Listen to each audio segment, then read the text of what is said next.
Okay, we're getting started just a couple minutes early because there always seems to be a need for more time for questions at the end.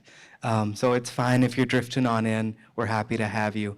My name is John C. Hawkins. It's my pleasure to be chairing this panel today in the Catholic Imagination in Dystopian and Science Fiction. I am a PhD student in English here at the university, so I'm just happy to see so many new faces on our campus. Without further ado, I'm going to introduce our first speaker, Kimberly Dennis. She is an MTS at Boston College, a former high school English teacher, and she is presenting to us today on art, scholasticism, and dystopian fiction. Thank you. Thank you for the introduction. I'm really excited to be here. Well, first of all, because this is just such a great conversation about the Catholic imagination. And as you mentioned, I was a high school English teacher, and this is in part inspired from teaching my students and their enthusiasm about dystopian fiction. So by a show of hands, could I just see who in the room has read or seen the movies, Hunger Games or Divergent, if you're familiar with it? Okay, so this is good. This is good to have a baseline of knowledge here. So I'm going to be talking about those two novels. And this morning I would like to begin with a question that I think is really situated at the heart of a gathering on the Catholic imagination, which is, what would a world without art look like? I would like to argue that it would look very much like the setting of a contemporary dystopian novel. Jacques Maritain initiative to reclaim a classical understanding of art in his work, Art and Scholasticism, will facilitate an analysis of literature that hints at the answer to this question, what would a world without art look like, in an analysis of the Divergent and the Hunger Games trilogies. Bleak, violent, and even possibly, you might say, excessively violent. Dystopian fiction, it might seem like an unlikely place to start when analyzing truth, beauty, and goodness that art is especially poised to illustrate. However, it's precisely because of these qualities that I think taking a second look at dystopian fiction is warranted. Bearing in mind that a sense of contradiction is necessity in order to peer beyond the veil of art, and also to understand the fullness of love enacted in the crucifixion. Understood in light of Maritain's art and scholasticism, dystopian novels elucidate for their audience of adolescents and young adults mainly the actualization of worlds that delimit the expression of free will, or which lack a proper understanding of beauty. As such, I'm going to tease out some of the philosophical and theological implications of art as it's presented in these two works. So I would like to start with Maritain and offer a bit of context on him, who he is. He was a 20th century French philosopher, a convert to Catholicism, a leading figure in the retrieval of Thomism for the present day, and he was an inspiration to many Catholic artists. Among his readership were writers Flannery O'Connor, Thomas Merton, T.S. Eliot, to name a few, who they found a poignant articulation of their practice as art and of the spiritual conditions of work which are conducive to art. Maritain's project in Art and Scholasticism was really to begin a conversation between the philosophy of the ancients and the art that's produced every day. He saw this as a need in the early 20th century due to the intellectual confusion that he witnessed around him, and that's his term, intellectual confusion. His study of art in this context highlights the fact that there is an intrinsically intellectual property to both art and beauty. It's not too early to introduce students to this conversation in the classroom. And many types of works to varying degrees even contemporary dystopian fiction, can facilitate a discussion of art and the transcendentals, leading to a greater understanding of the Catholic imagination. An increased use of these works in high school classrooms, especially, also makes it imperative that Catholic school educators are aware of the pedagogical opportunities for introducing students to some central tenets of the philosophy of art, and as such, even teach students to form judgments and even to critique art. This essay is not going to specifically critique the artistic merits of dystopian fiction, but it's going to instead seek to understand the way that they posit art as an essential ingredient to a society that attempts to form whole people who are capable of action through free will. The Divergent series, we're going to start there. It was written after the Hunger Games, but we're going to start with that book because it's going to lay the groundwork for a discussion of habit and virtue. So briefly, I'm glad to hear that most of you are familiar with the books, but I'm going to briefly kind of offer you a summary. The premise of the Divergent series is that each person in society is placed into one of 5 factions. These are based on their propensity for certain personal dispositions. So you have abnegation, the selfless, amity, the peaceful, candor, the honest, dauntless, the brave, and erudite, the intelligent.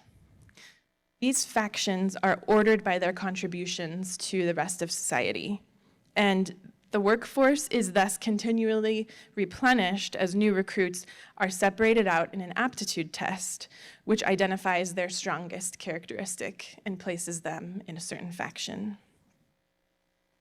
Like all dystopian governments, this one is created out of a desire for human perfection through institutional control.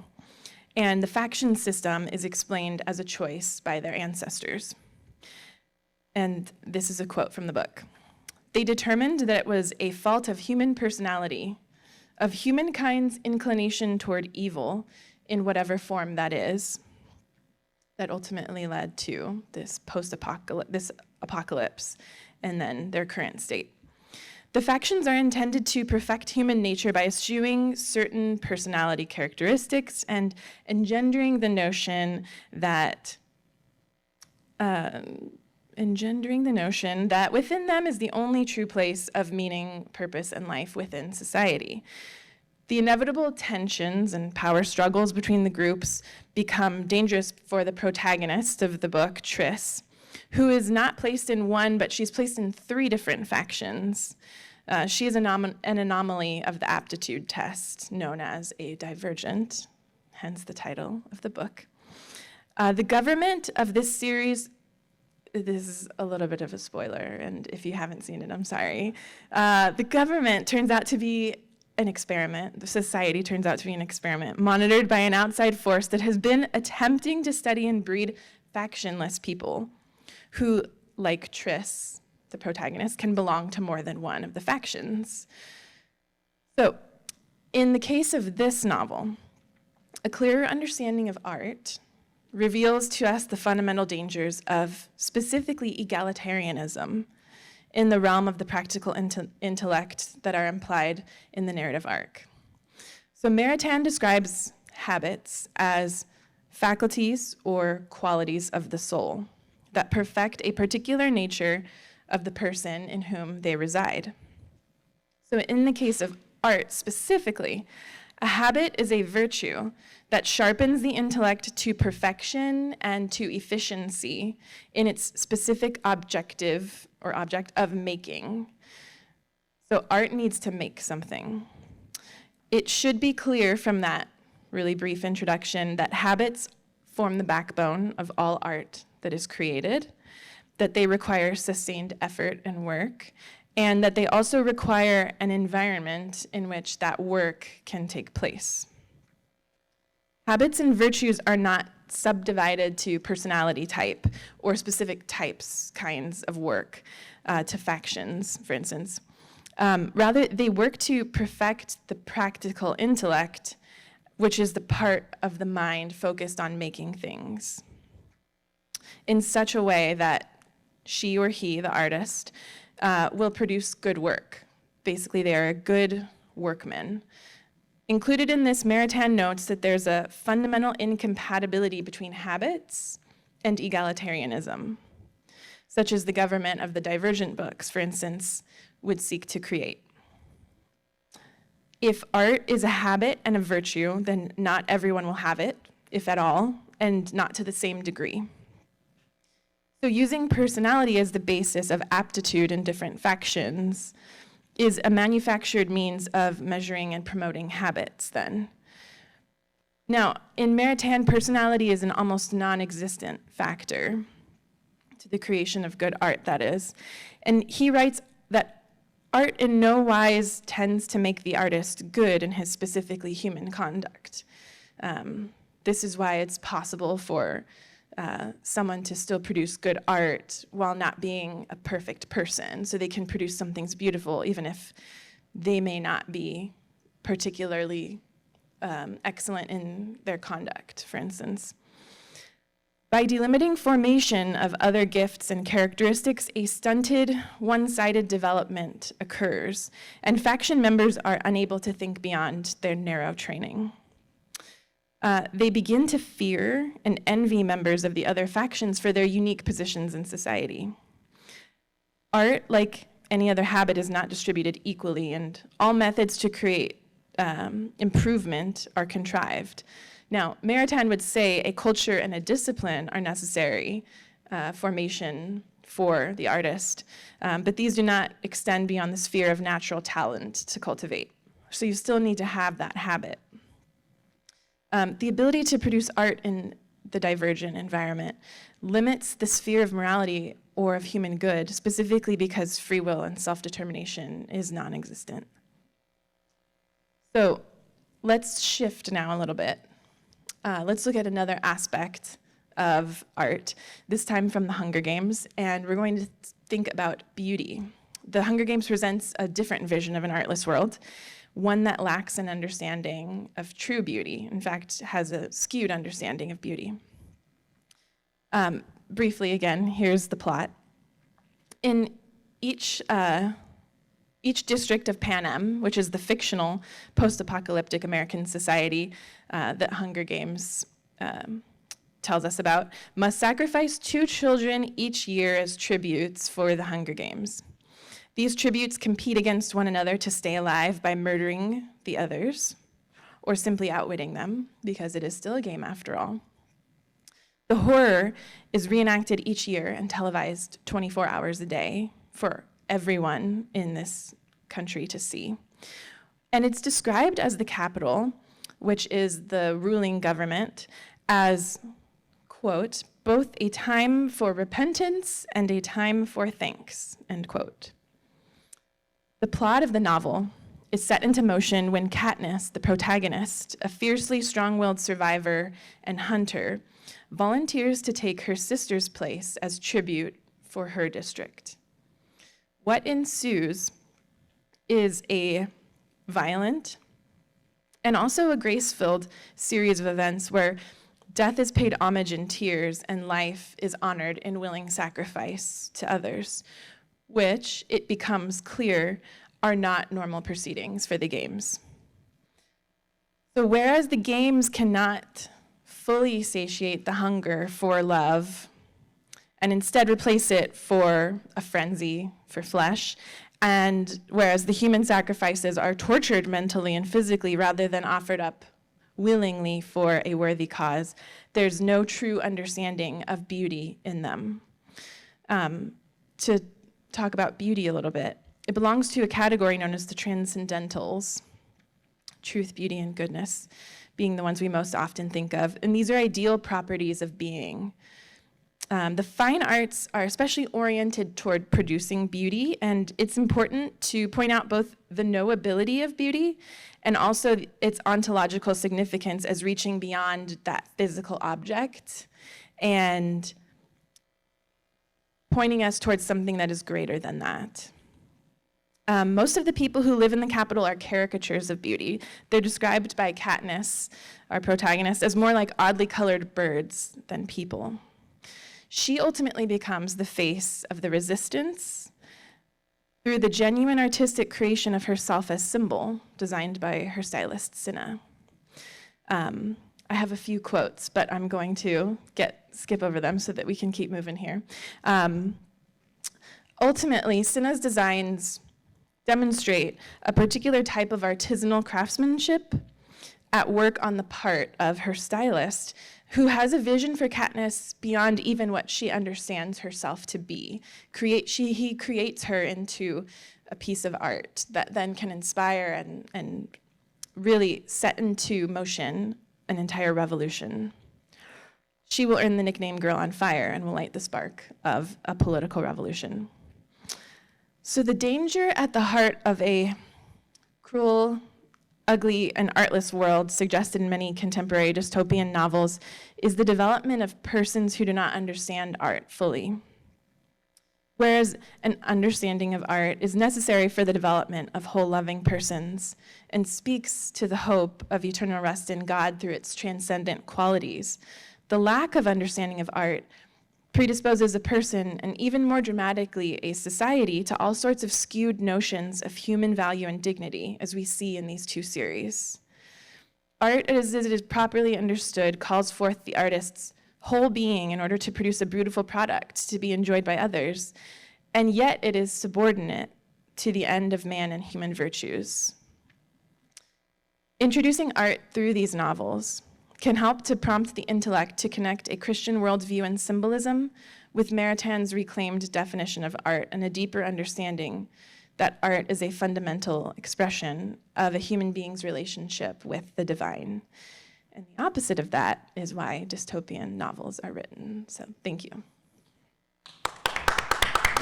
Next, I'd like to call up Father Stephen Gregg, who's a Cistercian monk from Dallas, Texas, completing his dissertation in Spencer.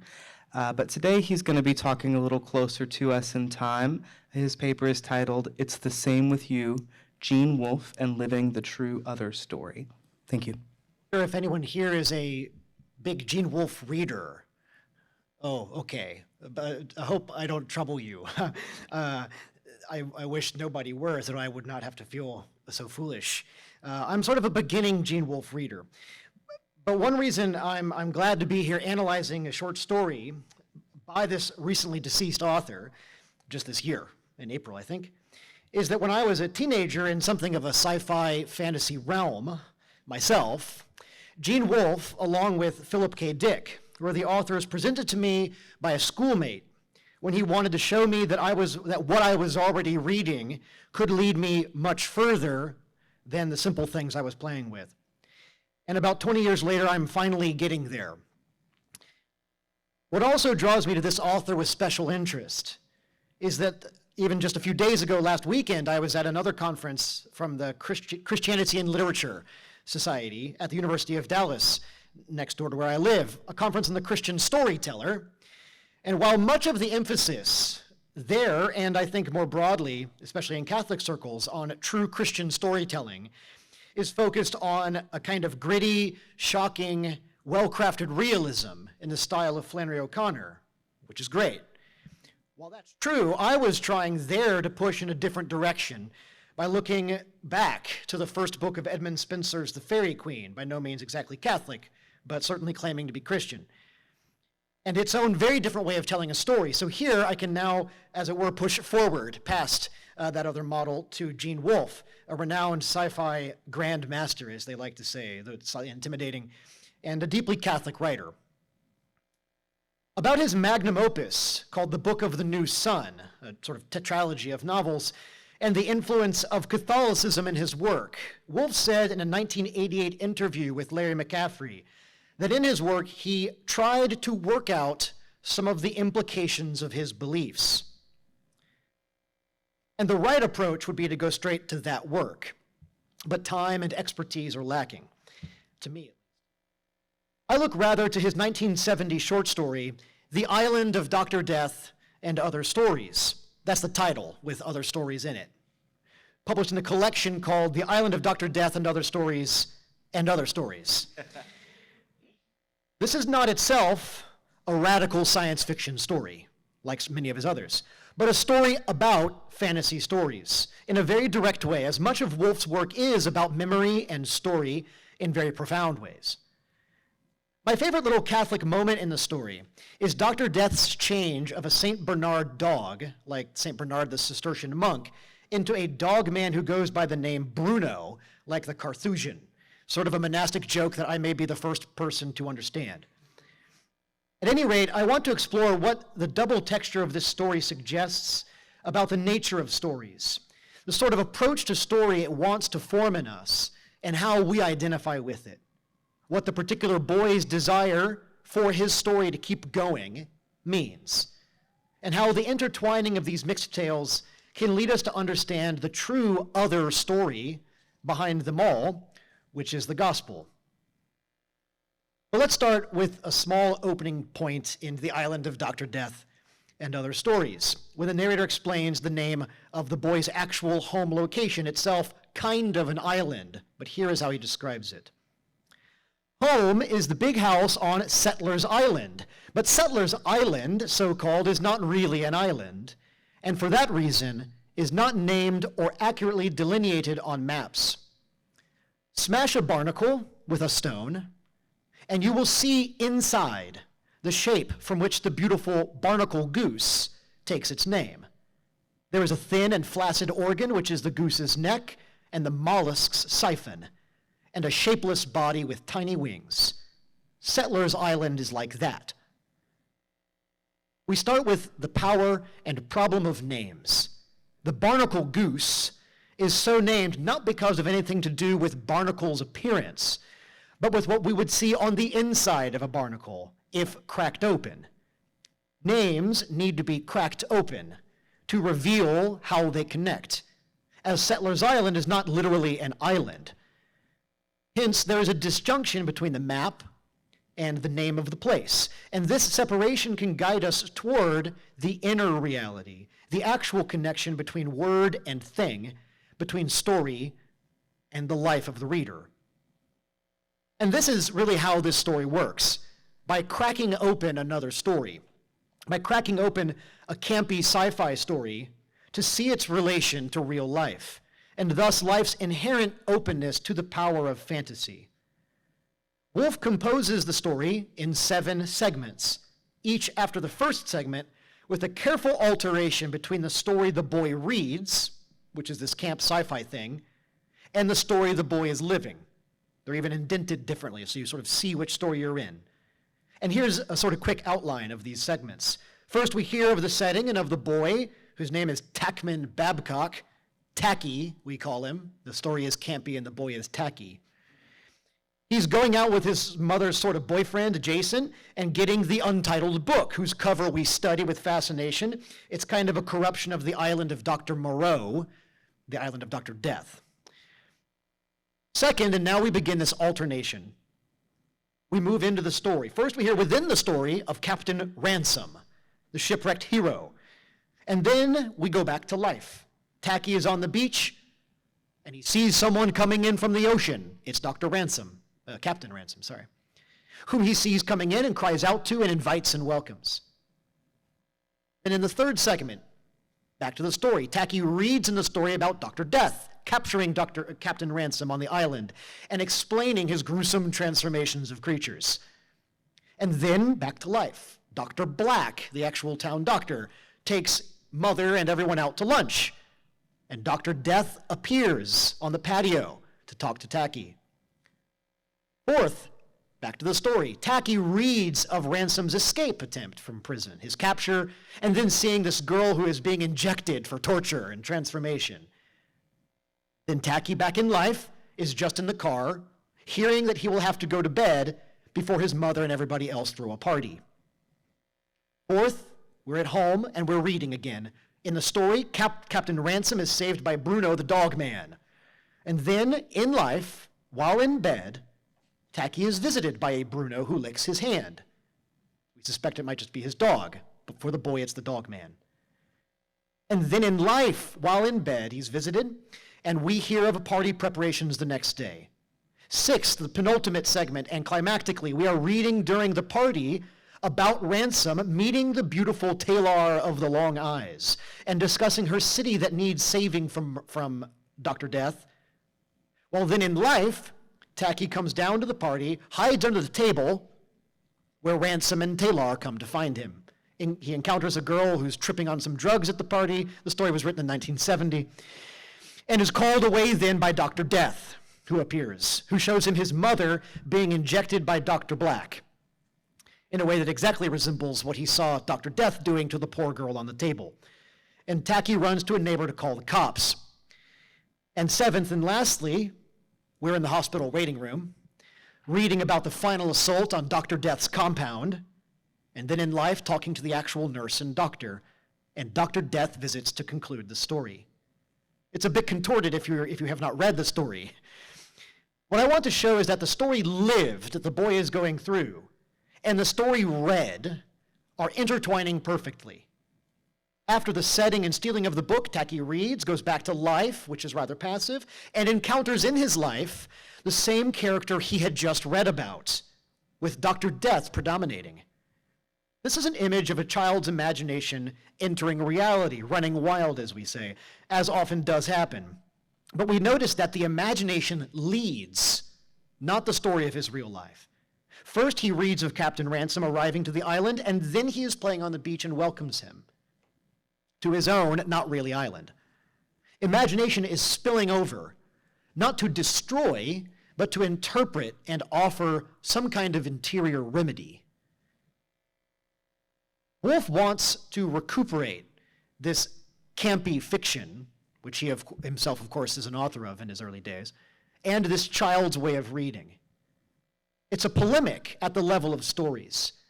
What Jason mocks in this book that he steals for Tacky as camp has that lurid cover, an overdramatic narrator. I heard this story from one you can believe. It's sort of this very obvious sort of narrative style, flat characters with obvious names, a villain who sort of cackles and needs an audience. He has to explain what he's about to do to you, sort of like we're in a comic book, right? The dog has this noble, incorruptible nature. There's a final combat in which you know the good guy will win. All of that is in the story, but Woolf presents this as a defense of childlike wonder through the way Tacky behaves. He's reading in a tower, the fourth story of his house, insisting when he is asked by the adults around him that he is doing, as most kids say, nothing. Delightfully, how as he knows the end of the novel is near, and he sees how the plot will unravel in the end, he stops reading to keep some for the next day. The naive way he thinks that when he finishes the story and closes the book, that it's all over and disappears. This childish delight in the campy story is not for Woolf the fruit of ignorance, but an expression of the child's instinct that the story is real and his desire for it to involve and explain himself. Woolf crafts his stories involving power quite swiftly and directly. It's not a real tricky story. I think it's a great place to begin with Gene Wolfe for this reason, though. The story turns out to be in the second person, though you didn't notice it till he already got you. In the opening, this unity seems sort of general or hypothetical. This is how the story begins. If you are a boy not wanted in the house, you walk the beach for hours. It seems like a general practice. Right? You turn your back to the sea, and with the sharp end of a stick found half buried right in the wet sand, Tackman Babcock. Not your name, but the character's name. It means it moves from a general pattern, if you are a boy not wanted in the house, to our specific identification with the boy and his name. This conditional identity of reader and character forces upon us the child's experience of reading, that the story is just as real as we are, that its characters come into our own inner space. Thus, to skip to the end of the story, the closing lines are addressed to us. As Tacky waits in the hospital, hearing that his mother will make it, we have moved with him from being an unwanted child in a separated family with a mother addicted to amphetamines toward her overdose at the costume party. It's a weird story. You should read it. To end then with Tacky in the hospital.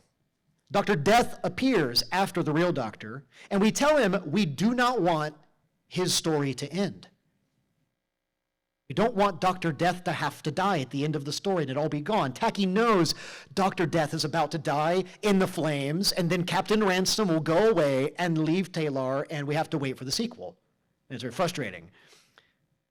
Then Dr. Death comforts Tacky. He says, but if you start the book again, we'll all be back. Even Golo and the Bull Man, Dr. Death's slaves.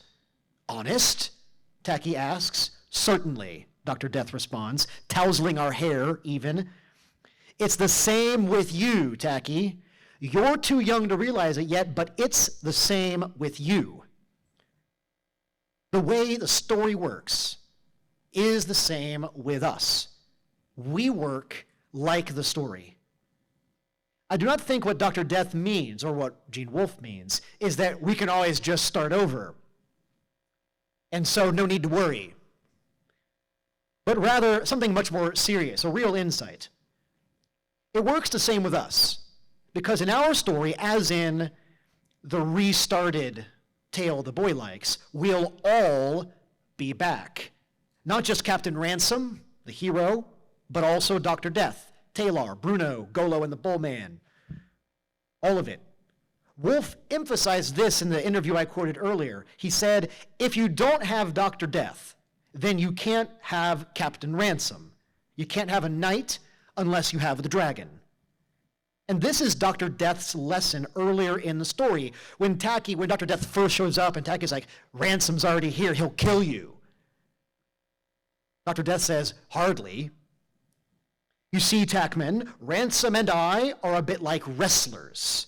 Under various guises, we put on our show again and again, but only under the spotlight. Ransom is in our story, and he will certainly kill Dr. Death and liberate the island of this island of misshapen creatures.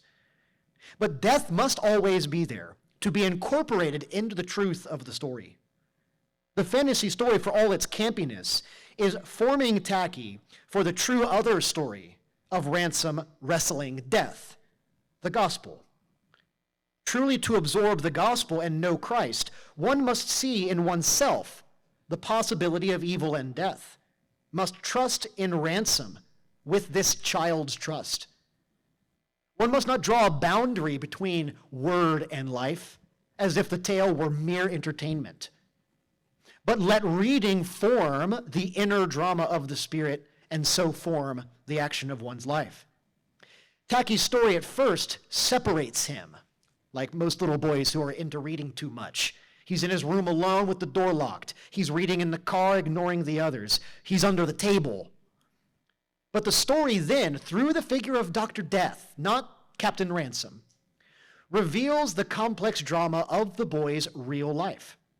Even as Tacky feels older and even taller when he interacts with the story, so he must grow into the true story, the full stature of his own life and its struggles, yes, but I think also of the ultimate story.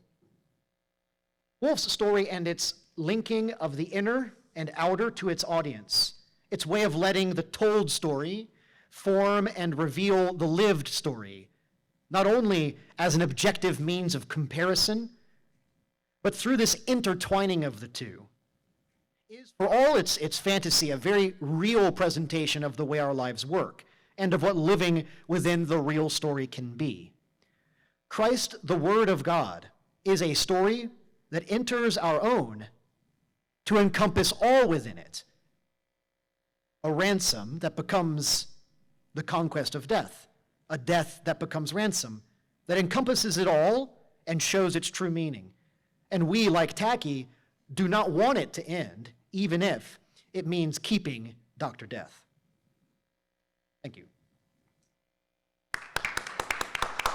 And finally, I'd like to welcome Phillip Henderson from the Catholic University of America. He is finishing a PhD in English with a focus on Elizabethan religious poetry. Today, his talk will be on R.A. Lafferty's vision of history. Thank you. So if Father Stephen's writer is known as a writer's writer, then this writer would be more of a writer's writer's writer.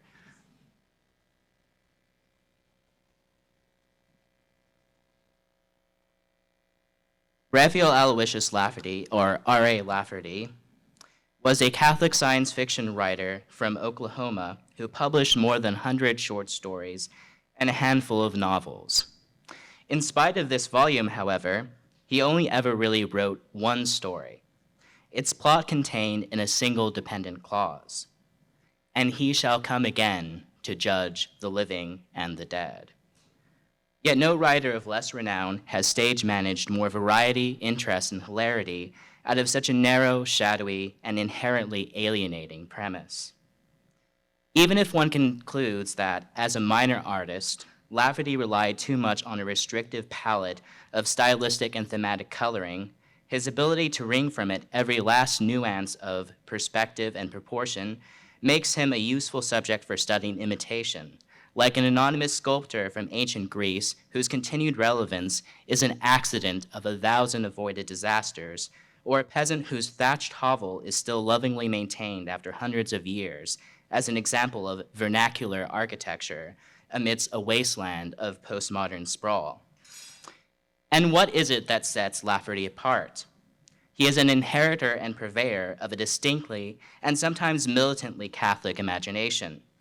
To give an extreme example, one of his alternate history short stories includes a timeline in which the publication of papal encyclicals merits equal attention as American presidential elections. His stories characteristically place the major elements of the economy of salvation, fall, incarnation, and redemption, in tension with each other and then with the accidental economy of human history as represented in the storytelling habits and remembered history of various real and fictional peoples and nations. This tension builds through the intentional confusion of words, identities, and facts, only to be released as by a single thunderclap, and this is sometimes literal, in the moment before the narrative would otherwise tear itself apart. This tight wire act sometimes leads to overly convoluted plots and unsatisfying conclusions, but when it comes off successfully, it constitutes a literary meditation on history as a process of salvation. For Lafferty, there are two poles of history, fall and incarnation. In this presentation, I will walk through a number of Lafferty stories in an attempt to explore the major parts of his process. The basic beats of a typical Lafferty plot can be outlined in a single sentence. A character or group of characters decides to bring about or simply becomes aware of an impending apocalypse, either physical or spiritual, and by the story's end, that apocalypse arrives in a way foretold at the story's beginning, though not intended by its protagonist. This apocalypse signals the end, successful or not, of an outsider protagonist's attempt to integrate into a society, and of that society's attempt to understand itself. Lafferty's first published and best-known science fiction novel, Past Master, initiates several elements that become standard parts of Lafferty's process. The conceit of this novel is that the former Earth colony of Astrobe, in the year 2500, suffers from a crisis of leadership. Its most powerful citizens decide to use their knowledge of time travel to call for Sir Thomas More, who alone amongst their lists of potential leaders had one completely honest moment right at the end to avert the coming catastrophe. The novel begins with one of Lafferty's favorite tropes, a group of intentionally one-dimensional characters who, placed and named together, prepare the reader for the symbolic ground in which the story will unfold. This community also often serves as a microcosm, repeating in miniature all the tensions of the larger story. In this case, we are given three characters who, despite being leading citizens of Astrobe, are nevertheless disqualified from openly attaining the first position. These characters are Cosmos Kingmaker, who was too rich, the heraldic lion, Peter Proctor, who was too lucky, the sleek fox, Fabian Foreman, who was too smart, the worried hawk, As is usual in Lafferty, each character intends to shape events according to his personal agenda, but it is their common goal which ultimately succeeds despite themselves. In Pastmaster, the common goal of Kingmaker, Proctor, and Foreman is either to reverse the foreseen decay of their world, or, if that cannot be done, to shape its rebirth. Humanity, as they put it in Stoic terms, has had 3 cycles: Europe, the Old World; America, the New World of Old Earth; and Astrobe, the true New World. Each cycle has been an experiment of some sort, and each has failed, only to be replaced by the next. In this case, however, they fear that, if we fail here, we fail forever, and we are failing. Our luck has run out. The paradox is that, other than a few rogue programmed persons and a single cankerous sore known as the town of Cat's Head, Astrobe seems to be in utopian order. The confused identity of Astrobe as alternatively thriving and decaying state is reflected in the confused identity of its inhabitants. Of the 3 major players, Kingmaker, Proctor, and Foreman, each seems at different times to be the real puppet master manipulating the others. The humanity of the programmed persons is constantly relitigated, as is that of the angelic, disembodied Ansels. Thomas travels with a number of characters with double identities, including a woman who is both Eva, the first woman, and Lilith, the first witch. Thomas has been told from the beginning that he cannot escape his original fate by means of this time travel, yet for much of the novel it seems that he will try anyway. Early on, Thomas suffers from a possible break in identity when he is attacked by the monster Uden, meaning nothing, in a dream, and apparently renounces his martyr's destiny in favor of his fascination with the golden dream of Astrobe. His faith is shaken after he views the church, for which he has been told that he will soon be beheaded, reduced to a coin-operated novelty and a single dying patriarch. But his story plays like an echo of the real Thomas's, or at least one interpretation of it. Thomas continues to cooperate with the Astrobe government to defend the Astrobe thing until a small scruple about banning the nearly irrelevant remnant of the church upends him, and he is shown the unreality of his own power. As before, he struggles with this realization until he has his completely honest moment and submits to the headman's axe. The confusion of identity brought about by the false unity of the Astrobe thing is cured in characteristically Lafferty fashion, no doubt influenced by both Chesterton and O'Connor, by a single clarifying moment of violence. The blood of the dead martyr becomes the ground on which the new Astrobe is founded. Though Pastmaster is his first novel, the one in which Lafferty perhaps shows his hand most clearly is Attila, or the Fall of Rome.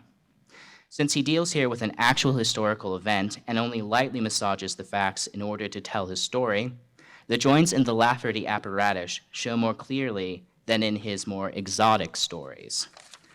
Lafferty, for once, is upfront about the purpose of his story. Rome, the city that was the world and the empire, is the main person of the story. How she came to her end and how the world ended at the same time. The dream of Rome, of the Roman thing, is the main obsession of all the characters in the novel. It is given its most complete explication by the Emperor Theodosius, and though the narrator tries to distance himself from it, he too is intoxicated by it. Quote, "The Emperor Theodosius visited the cadets many times and instructed them at length, on at least one occasion giving them the basis of his idea of empire. He told them simply that the empire was ordained by God, that God had a representative on earth, and that he sat in Rome, the heart of the empire. He told them that Christendom was the empire, that it was the world itself and the highest handiwork of God.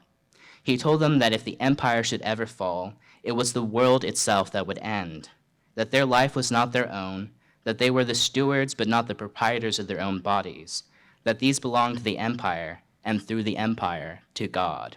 End quote.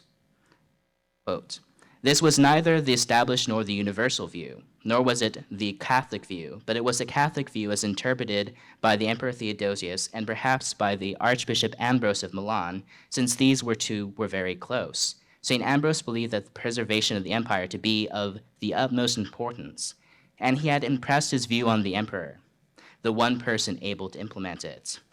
It was an extreme view and would do much mischief in history when such divine sanction came to be applied to lesser entities than the empire, end quote. That this reflects, at least in part, Lafferty's own understanding of the Roman thing in the world is possibly supported by the novel's end. Quote, "But we are all Goths for all that, whoever we are, which is to say, outlanders. And like the Goth Sarus, we still owe loyalty to an empire, but we no longer know of what the empire consists. We are still bound by the statement of Stilicho that the highest duty in the world is the proper ordering of the world. There will be and are other worlds, and perhaps it is not a terrible thing that a world should end. But we are still in admiration at the great corpse of it." End quote. Rome becomes for Lafferty, steeped in the traditional political theology of the church, both a useful historical model of a well-functioning, if flawed, state, and an Augustinian allegory for the city of God. This double political vision of Lafferty's, that there is a world and a proper ordering of it, and that we are somehow alienated from it, becomes a recurring touchstone of his fiction. The two elements in which he most often expresses it are in his reference to the unreality of alternate visions of the world, and in his recurring use of peoples and races who are at the same time outsiders and deeply rooted within the world. One such alternate vision is glimpsed in Sinbad, the 13th Voyage. This novel is set nominally in the Baghdad of Harun al-Rashid, though seen with a deliberately anachronistic eye. Harun al-Rashid bears little resemblance to his historical counterpart. Here he is an impish boy caliph of uncertain humanity and unknown purpose. His Baghdad, seen from the perspective of time-traveling and dimension-shifting aliens, is a mirage complete with electronics and railway service, but a, quote, mirage reinforced with stone and iron and bronze, end quote. Lafferty proffers two purposefully contradictory explanations of its unreality. On one hand, to Scheherazade, an accidental time traveler from 20th century Chicago, Baghdad is a mirage because it was an aberration from the natural course of history, in which Rome, in Constantinople and the Frankish kingdom, ruled the world until the end of the time in the year 1000. The Islamic Caliphate ought never to have happened, and the Christian mission of salvation should have wrapped things up nicely before too long. But she does not insist on it, admitting that, quote, "My alternative universe theory is a bit simplistic." The alternate theory, promoted by the possible son of the boy caliph Mamun the Great, is that all of the great cities have been mirages. Quote, "Some of them, like Rome and Constantinople, have been hard mirages, but the unreality remains. This unreality provokes Mamun to ask the central question of politics. But how will we build a life reality and a civil reality under cover of such mirages as we can manage?" Lafferty is not an idealist or anomalist. George Berkeley, the occasionalist, and Occam, the medieval scholastic to whom nominalism is often attributed, are figures of both fun and abuse in Lafferty's fiction. Reality persists under the cover of the mirage that is political vision, but his apparent flirtation with metaphysical idealism allows him to emphasize both the necessity of and incompleteness of the political imagination. For Lafferty, the Roman world empire thing does not only reveal itself on the highest level of society, but also on the lowest and most easily overlooked. The idea of a lost tribe or a floating or hidden world recurs in other of Lafferty's writings. In Narrow Valley, a Pawnee Indian in what would become Oklahoma shrinks his homestead from the sight of human eyes so that he and his family can maintain it unmolested. In The Land of the Great Horses, he imagines the gypsies as having a single homeland which was taken from them as part of an experiment by aliens who at last return it only to take away Los Angeles in its place and create a new nomadic tribe of Angelinos roving around the world, maintaining the customs and habits of their lost city. In No Limestone Islands, Boomer Flats Funny Fingers, and other stories, Lafferty imagines a kind of kinship between all the marginalized and nomadic peoples of the world. Lafferty here simultaneously celebrates the locality and distinctiveness of various peoples, while attempting to fold them into a larger community and demonstrate their shared humanity. In Annals of Klepsis, on the other hand, the struggle is over a perceived lack of identity, a lack of history. Long Jong Tong Tyrone is summoned, maybe, to Klepsis as a historian, only to find out that the planet has no history. This, of course, is seen to be not precisely true, as much of the story is taken up with an exploration of the history Klepsis doesn't have. What it does seem to lack, however, is civilization, order, and vision. The landscape of Klepsis is haphazard, lacking towns and therefore culture, comparable to a slave state or a modern American suburb, with wealth and nothing else. The houses are described as being like the old South plantations houses of the former Confederate States of America of Gaia Earth, and at the same time they are Palm Beach, they are Newport, they are money manners. They are the epitome of the nouveau riche. More than that, it's as if they had been nouveau riche for 200 years, growing brasher the whole time. The ghost of the pirate founder recalls the same language previously applied to Baghdad. Quote, "We have built many large buildings on Klepsis, but in the case of each one of them, there is a lingering doubt as to whether they were built indeed. There has been doubt as to their reality. In several cases, it is now known that the buildings were completely hallucinatory, and yet their existence was accepted by tens of thousands of people for several decades. People were born in them, and lived in them, and died in them." End quote. The world really exists, and people really live there, but as a place, it lacks substance.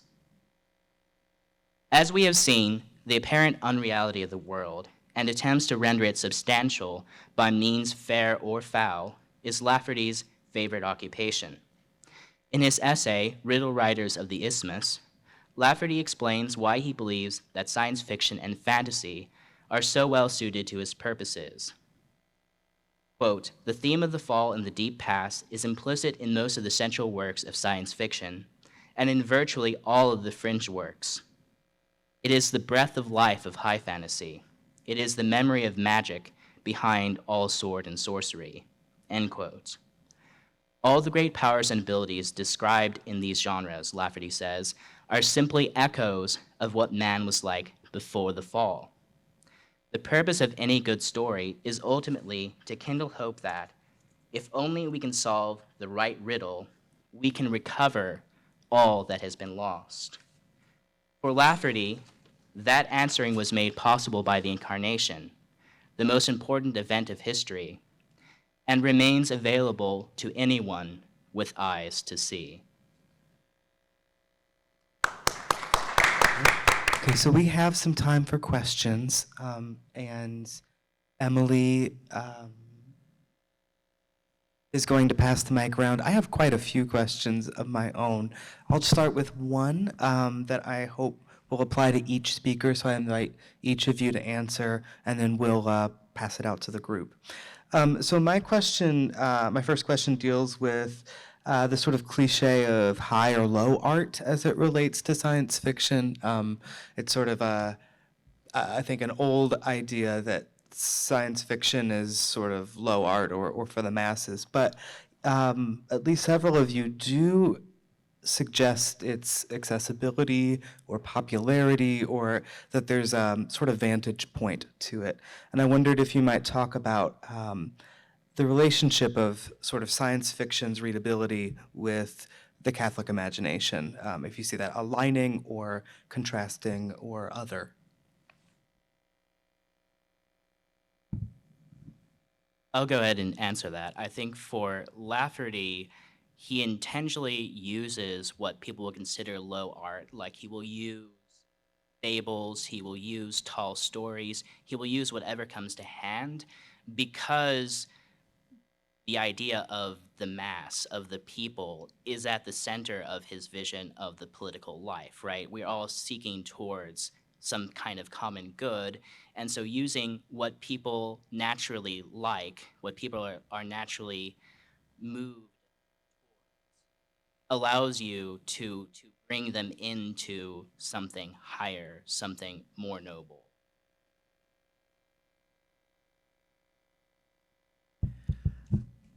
Going in reverse order, I guess. I mean, the story that I was talking about with Gene Wolfe, of course, very actively plays with the problem because it's half of the story is a sort of corrupted version of The Island of Dr. Moreau. It's intentionally meant to be campy and bad, and yet Wolfe is making out of it a story with a lot of I don't know, sort of normal novelistic textural depths of a very modern kind with different narrators and interactions of different levels of meaning.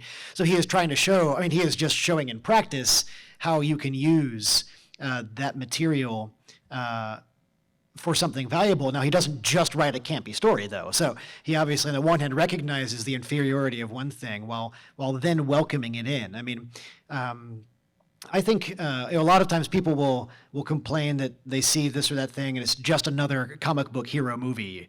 I mean, and okay, there are a lot of problems with that. On the other hand, it's sort of like saying, it's like Greek mythology. It's another myth. It's just another one. You know, it was like, well, but mythology has a sort of low-class quality sometimes, and yet is foundational to the storytelling that's meant to grow into something perfectible. I mean, you don't just sort of skip towards totally over-refined art.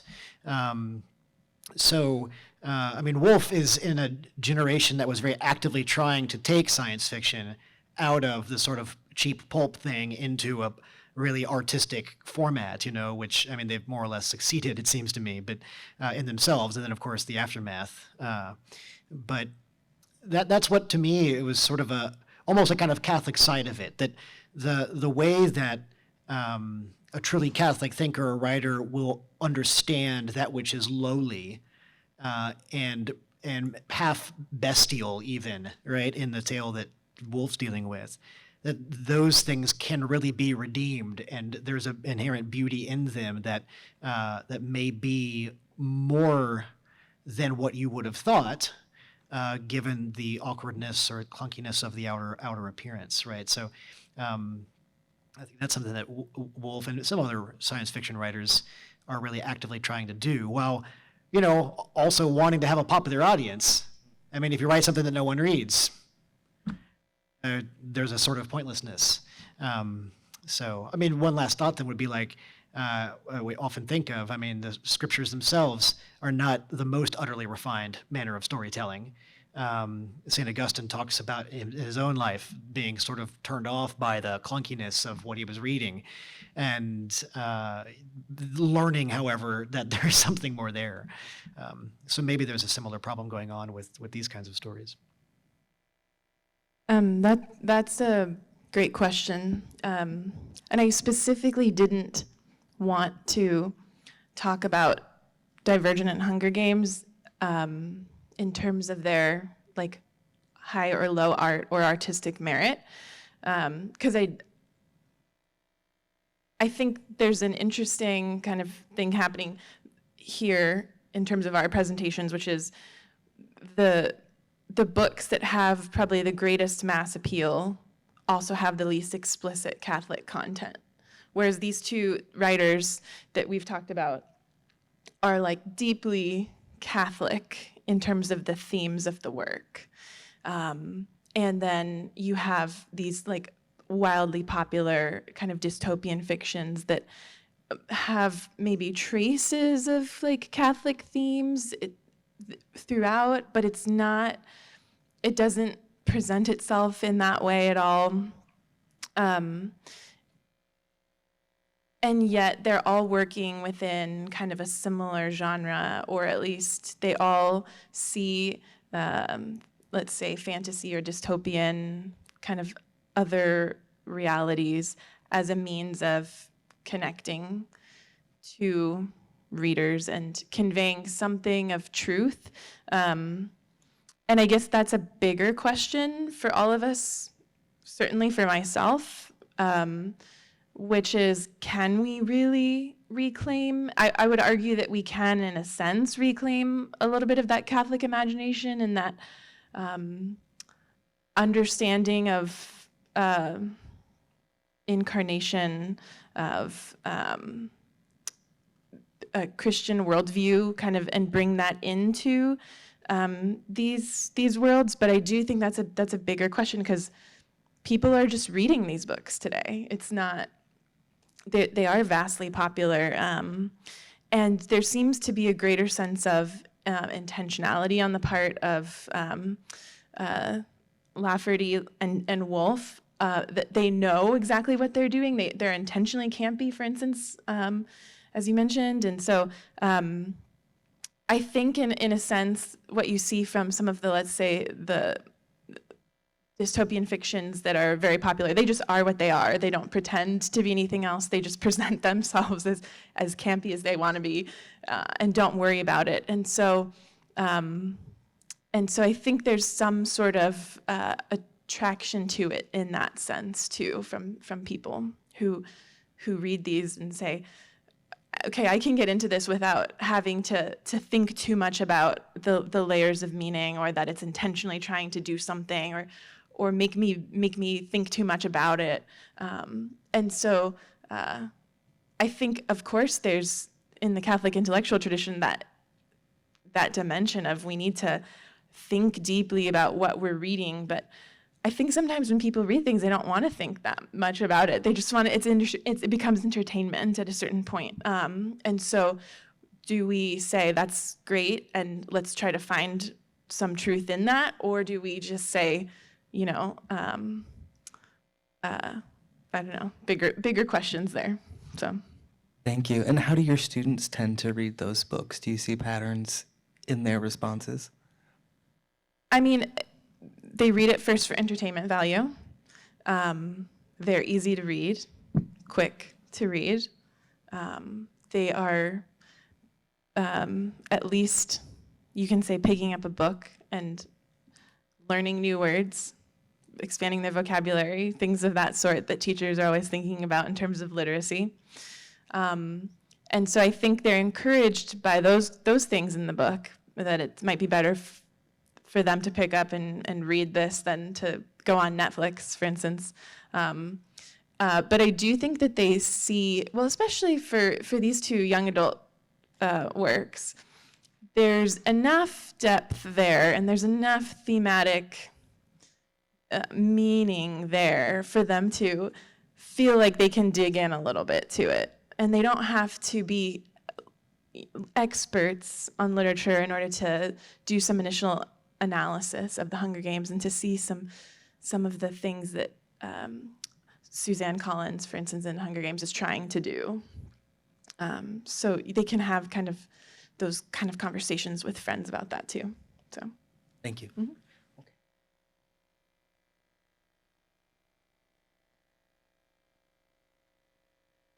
I have a comment that was pertaining to your question, but I do have a real question. Just going back, I think this Christianity is at home in low art, and we even know from like Origen of Alexandria, when he has to face like probably the first serious philosophical critique of Christianity in Celsus, he gets that critique too. He says, you know, these Gospels, it's not of the literary quality of Homer and the Platonic dialogues, and Origen says precisely, and that's actually a proof for its veracity. You know, it's so preposterous that these words, these simple words, could have such a wide impact on so many people, and it's also, he says, goes on, it's consistent with like the incarnation, the idea that it's kind of the Word of God takes on the rudeness of human flesh. So there's kind of a proof to that Christianity is at home in like low art. But I guess my question for you all, and I think Father Stephen, you touched on this, you know, this ability to, I guess this question about craft, right? And you sort of mentioned how Gene Wolfe here is able to sort of interpenetrate voices and sort of engage us, the reader, and submerge him in a problem. What comes to mind is like Gabriel Marcel, like the difference between a problem and a mystery. I guess how, with science fiction so clearly trying to create a world. It's very heavily constructed. Hunger Games is a great example of that. It's very, well-defined world. How do you see it able to successfully pull off this submerging into the mystery that I kind of spoke about and you spoke of a little bit? Yeah.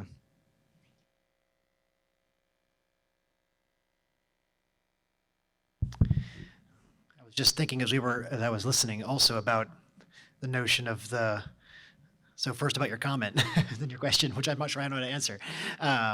But the idea that the low art thing sort of be very Christian in a sort of incarnational way, that the word should be like the rough husk, it's got that surface that anyone can sort of appreciate the texture of, and yet that it have plenty more richness within. And I guess that's the trick of craft, I mean, how do I write a story that is on the one hand immediately appealing and engaging, like I suggested, the way that Wolf makes you the protagonist sort of accidentally, and so you're already kind of in and you're wondering whether what he's saying is maybe true of how you would behave, and he doesn't ask your permission to do that, he just sort of rolls in, right? But how do you do that and then actually have real depth of meaning to offer? I think part of the problem is you have to actually have something really to offer, I mean, so a very, two rather maybe Lafferty even more radically and intensely Catholic than Wolf, but both very active practicing Catholics and very open about that, even in the days when, not that it's that easy now necessarily for a writer, I think, but in equally difficult times, that they were given something they thought really distinguished the meaning that they were aiming for. So Wolf presents very frequently in his fictions, especially the bigger ones, like not just scientific problems, like an Isaac Asimov story or Heinlein story or something, right? That's very sort of hard sci-fi, but a lot of weird mystery cults and religions and sort of incorporating a lot of kind of twisted around and curious elements of ancient and medieval Christian tradition. And he's often asked, well, why do you do that, rather than sort of the science fiction attitude, which is making this extremely ordered sort of future world, and everything is operated by technology, and a scientific worldview is the essence of truth. And then we see how that works or fails to work. And he was very intentional about this, that, well, the way that life actually works is much more complicated. If you imagine a whole planet with a very advanced technology and therefore everyone is exactly the same, I mean, it's bound to be as complicated as our own world.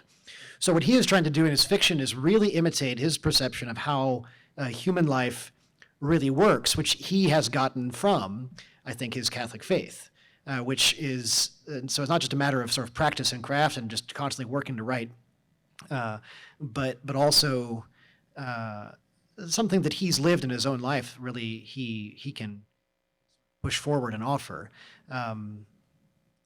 So in that sense, I think there's something kind of beyond the author's, control, right? In the perfect craft, I feel like you don't just do it by sheer human genius, right? Partly the thing you can't control is the nature of reality itself.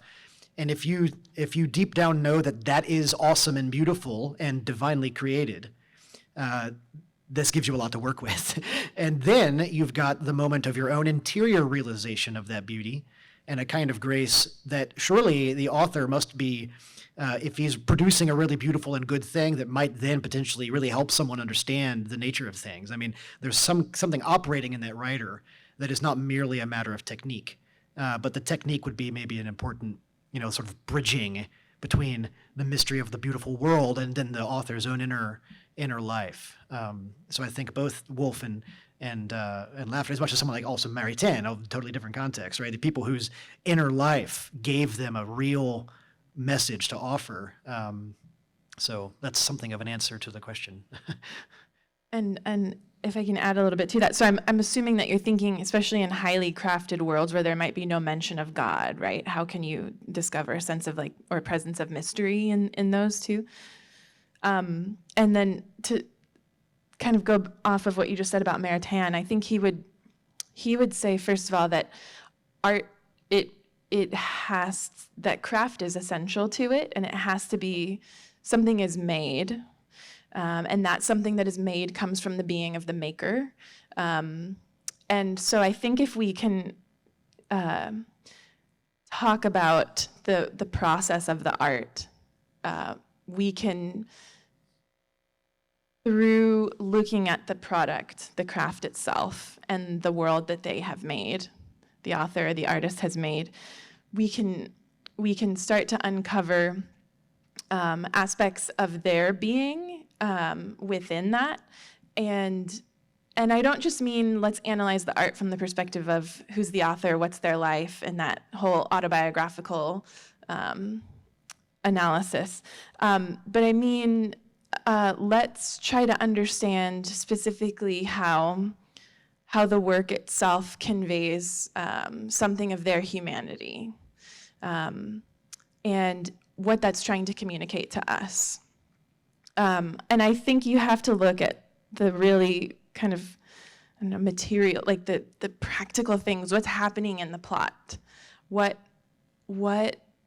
character-driven events are occurring and why. What does that show us about free will of the characters themselves? So kind of by like analyzing the specific events, the specific, the movement of the story and the narrative itself, that I think you really have to dig in like very practical, I guess, practical ways to the novel that can help you to kind of uncover some of the mystery that's going on there. Character motivation, like I'm just thinking of like kind of general things that you would start with, that you can kind of start to dig deeper with that too. And again, I'm also thinking in terms of coming at this from the perspective of a teacher. How would I explain this to my students and walk them through it too? So I would agree with all of that. I would say if there's particular techniques that Lafferty does to try to bridge these things, and he does have a considerable non-Catholic audience, and that might have kind of gone lost in me trying to point out the specifically Catholic parts of it. But what he does is his main technique is his use of humor and his this very kind of low, approachable type of comedy, the slapstick, the very kind of punny humor, and his ability to focus on particular local customs of real people and real types of races. He has a lot of writings specifically on Native American Indians in his so that's how he really bridges the gap most of the time.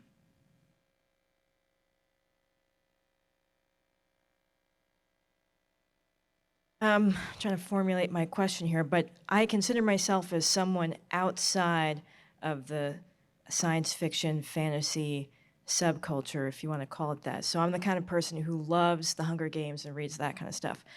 I know of Gene Wolfe. I had never heard of Lafferty until I saw your paper.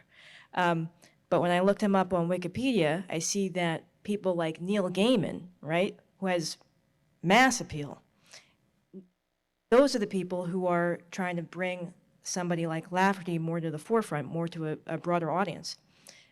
But in your presentation, right, the Catholic references and images are so overt. My first thought was, okay, so if Gene Wolfe is the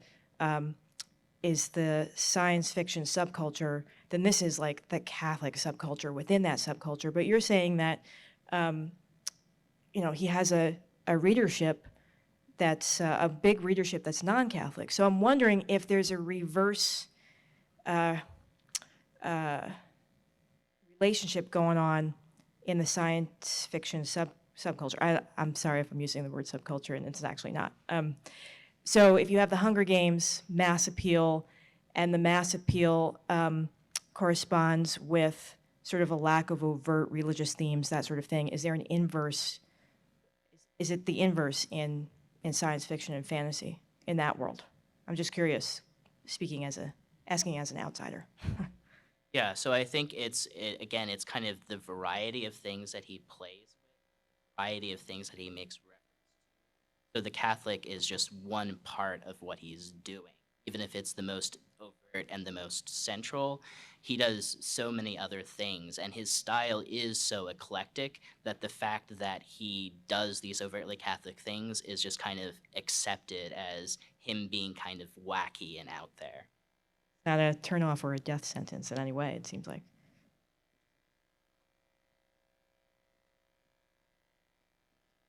Thank you all for a wonderful panel.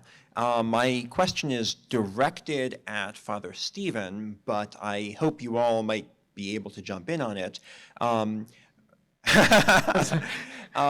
So, Father Stephen, you framed your talk in a kind of dialogue between Wolff's approach to representing the faith and a more capital R realist approach that you identified with Flannery O'Connor and with these probably the sort of other titans of 20th century Catholic literature.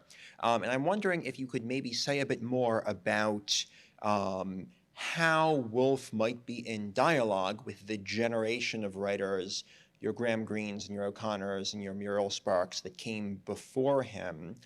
He's so often read in the tradition of science fiction, which makes perfect sense. But it sounds like we might be able to profitably think about him as revising ways of making belief believable, to use one of the sort of catchphrases of this conference, that were developed earlier in the tradition. Does that make sense? Yeah, I mean, of course, there's something is essentially sort of unbelievable about science fiction fantasy epics. I mean, you're willing to get into them out of usually starts with a kind of delight, right? Like even some of the Hunger Games, like, oh, I get it. This is clear. These are clear psychological categories, and I can enjoy playing this game. And then maybe I will find something more. I mean, so you step into something like the Book of the New Sun. You're thinking, I mean, I've got people fighting with spears, riding animals, but also with laser cannons, and it's all sort of like very complicated. And Gene Wolfe liked that, of course. I mean, he obviously dedicated a long life to it. But he says, for example, that one of the advantages of writing fantasy or science fiction is you don't have to make things so believable. You can have an alien walk in the door, and you know the reader's going to go with it because they're already reading your book. And so you're freed, he thought, not to worry so much about the coherency of the surface. Although a lot of course, of science fiction fantasy is obsessed with that sort of hyper-detailed. I mean, I think of Tolkien, right? There's like even not just make up the language the language came from, and the other ones, you know? Like really make it convincing, that sort of sub-creation, right? And Wolff, I think, enjoys that, being able to just play around with that and sort of ignore the usual texture of the believable or the direct commentary on, I mean, even Flannery O'Connor, I mean, this sort of the society right around her, although in ways you hope that not everyone in the society right around her is like the people in her stories. He thinks this allowed him to engage more with the inner reality of living a human life, okay? So, for example, in the Book of the New Sun, you don't just have Severian the torturer remembering the story. There are moments where he says, now I remember how I used to remember this story. You get sort of multiple versions of an event. It's like, oh yes, in my earlier days, I remembered it like this, but now I recall there was this other layer. So you've got a character who is exploring in this really weird sort of epic, universal scale of a story, really just the layers of his own experience that you can engage in a little bit more freely through science fiction and fantasy when done well, because you can allow a certain kind of credibility to just wait. I mean, if your story is absurd, then it will go nowhere. All right, but he was actively. Not like all science fiction writers, but he at least was actively trying to like mix these otherwise separated categories of like serious art and its sort of soul searching quality, but also even sort of take science fiction apart and make it a little bit more wild than just technical, So something of an answer. I mean, he is a close reader of Chesterton and Flannery O'Connor but he imagines the Book of the New Sun really being like reading Proust. that's his model, which I don't think we think of many sci-fi writers as like really sitting there reading Proust all day. So there's something he values in the imaginative surface that he thinks can actually assist the project of real literature. I would say too that even O'Connor uses, for instance, violence in a lot of her stories as this means of like shaking the reader awake, in the sense that like science fiction just runs with that. And there's a sense of needing to almost, I don't know if I like the term escapism, but this kind of sense of like being removed from what I think is reality or my everyday experience in order to learn, to gain a new perspective, to explore my layers of being, as Father Stephen said. So that science fiction has this unique ability to do that through the creation of new worlds, that you're the same person, you're just in a different place. And that disorientation might be essential actually to understanding our faith, so that we can actually see what's around us with new eyes too. So again, kind of both of these answers are true for Lafferty. Like he in the essay that I excerpted from, he specifically refers to Proust, and he talks about O'Connor, he talks about Maritain, he talks about Chester, and he talks about all of these people. And I think I also tried to hint at answer to this question in my conclusion, that he thinks that the things that science fiction and fantasy get at are things that are so central to our understanding of ourselves. So like all of this outrageous stuff is somehow actually true of man in his essence, if he had full ability, capacity of his original abilities. The word that comes to mind through all those responses is defamiliarization, right? And that being a kind of, not just a trick in these works, but a means of revelation or sight. Have other questions?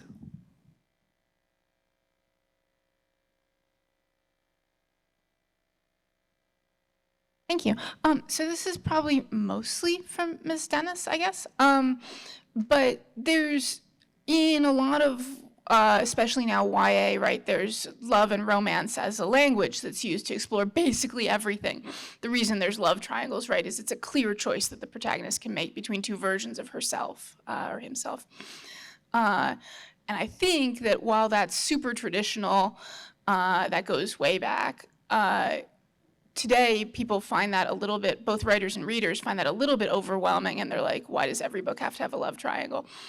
So I'm wondering what other narrative languages for spiritual concerns, personal growth, political critique, Catholic thinking can introduce, which ones you've seen, which ones you'd like to see more of, that are ways of addressing the same kind of concerns that make the romance plot so compelling, but that are not just love triangles. I'll throw that out there. That's a great question. And I, as I was even just thinking about the two books, I was thinking how really that version of love is always portrayed in terms of romance. And I do think that I think we're starting to see kind of a shift of romance is not the only kind of love, first of all, and that people don't necessarily always want to see that in their reading and in their stories too. I do think there's somewhat of a trend towards self-love in contemporary art and literature that is replacing that, which I would also say we need to be cautious of, especially like what we see in like young adult works and how we introduce like that to them. But so you're speaking specifically to like this idea of choice too, that like the love triangle presents. I think that idea of choice and free will, there's a certain type of emotionalism that goes along with the love triangle that makes those choices feel very dramatic. And I like the way you said that it's between two versions of themselves. That I think, and I'm going to tie in the other science fiction works too, especially with alternate worlds, when you're kind of getting into like different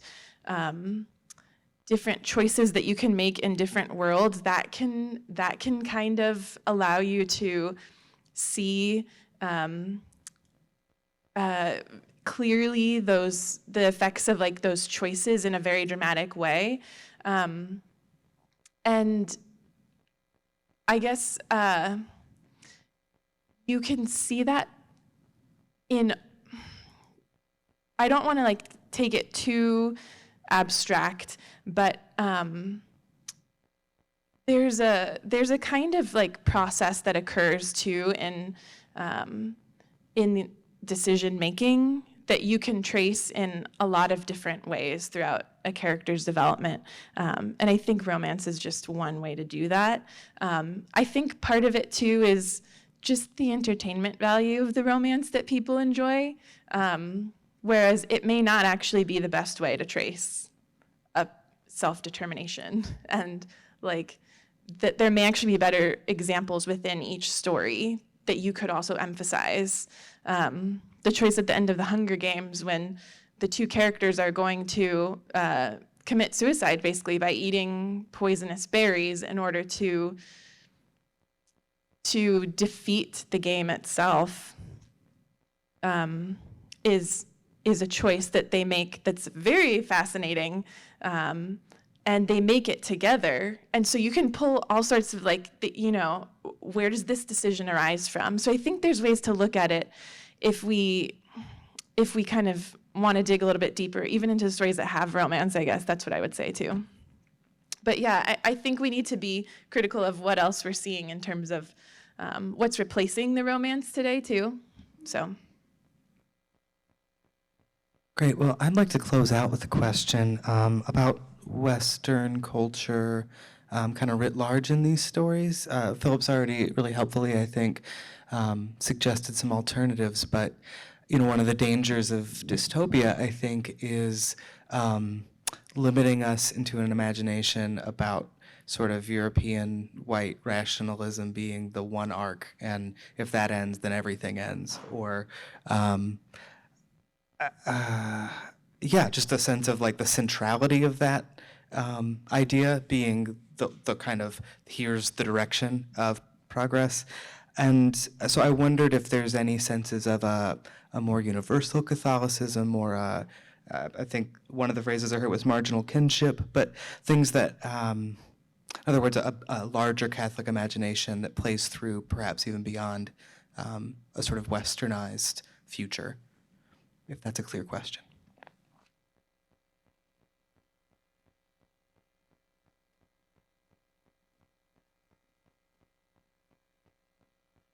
And as you said, like this is part of Lafferty's project. He's interested in languages. He was able to learn a lot of both Western and non-Western languages, and add parts of those into his vision of, okay, we have the West, and the West is where Christianity was formed and Christendom was formed, so that's important to it, but Rome is the world, is the whole world. The Roman thing is the whole world, so we need to be able to incorporate those into our vision of what culture and what Christianity is meant to be.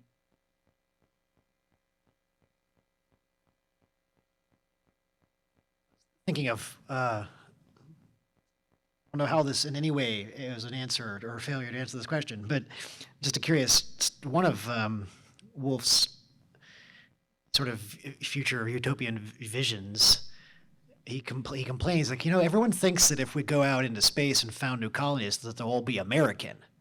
It's always, and of course, this is writing in the 70s, and he's like, well, I'll make the moon base a French colony, and basically write a New Orleans, sort of. It's really a take on a kind of New Orleans, or they say, yeah, like There are other science fiction stories where, of course, it's all sort of Chinese colonies in space, and science fiction sometimes does, in that very simplistic way, sort of try to break apart the usual hegemony, which, of course, American readers ironically love anyway. So you're sort of playing two games at once.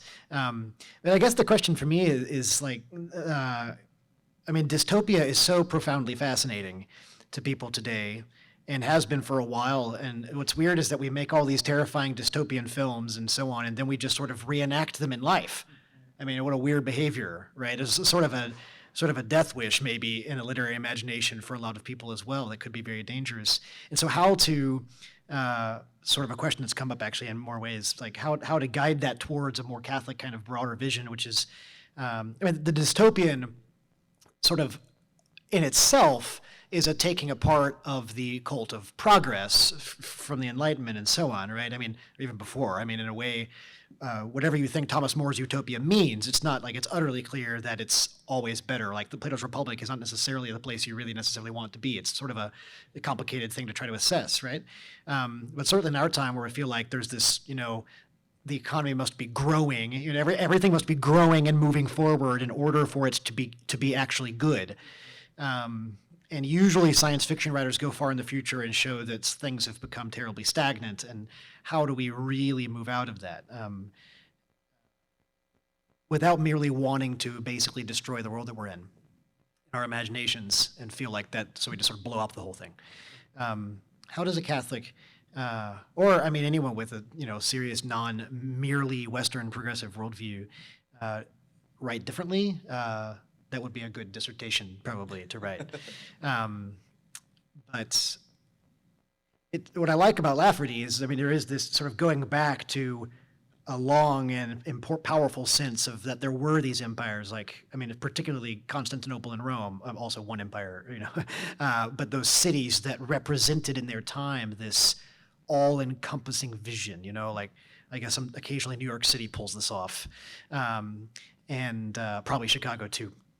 But that we, how do we do that well? In Scripture, it's the New Jerusalem, I guess, that we have, and there's the Old Jerusalem that we're exiled from, remembering, hoping forward towards, to return to.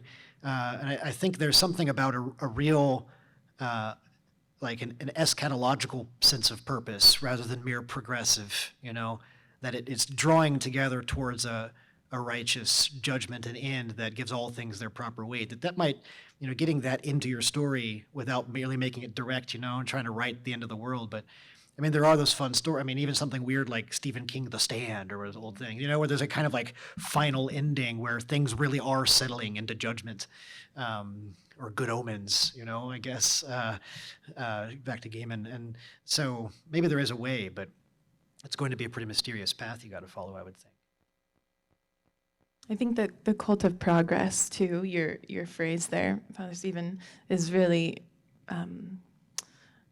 really poignant in terms of thinking through dystopian and science fiction literature, because I guess my question when you asked was, so you were wondering about other cultures and other places, and wondering if dystopian fiction and these science fictions present Western futures and Western cultures only. And I guess my question was, I wonder if these types of fictions are even present in other cultures, right? To the extent that they are within our Western culture. There's something about that cult of progress and that sense of being the center of things that makes you question its eschatological dimension and its end point, and to think about what would this look like if all of this were gone or destroyed. And I think that sitting with the what ifs is really a powerful exercise in questioning those structures too. So. Thank you for those insightful responses and for those wonderful papers. Let's give everyone another hand.